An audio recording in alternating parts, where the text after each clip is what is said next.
চুলায় চা বসিয়ে যদি দেখেন যে বিস্কিটের কোটা খালি, তাহলে এই রেসিপিটা আপনার জন্য। এখানে আমি ফ্রেশ কোরানো নারিকেল নিয়েছি হাফ কাপের মতো, সাথে নিয়ে নিচ্ছি একটা ডিম। এগুলো একটা বাটিতে নিয়ে নিলাম, সাথে হাফ কাপ চিনি দিয়ে দিচ্ছি, আর এখানে দিয়ে দিচ্ছি স্বাদ মতো লবণ, আর একটা এলাচ, আর হচ্ছে হাফ চা চামচের মতো মৌরি একটু গুঁড়ো করে দিয়েছি। তাহলে বিস্কিটের দারুণ একটা ফ্লেভার পাবেন, কারণ আমি এখানে কোনো আর্টিফিশিয়াল ফ্লেভার দিচ্ছি না। তারপর ভালো করে মিশিয়ে নিচ্ছি। এক কাপ দিয়ে দিচ্ছি সুজি, আর সাথে দিয়ে দিচ্ছি 2 টেবিল চামচ গুঁড়া দুধ।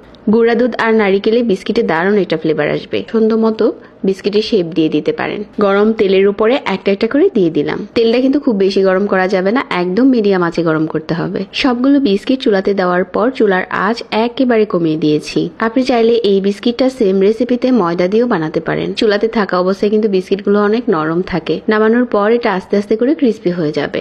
এখন এই বিস্কিটগুলো আপনি চাইলে 1 মাসের মতো যে কোনো কৌটোতে ভরে সংরক্ষণ করতে পারেন।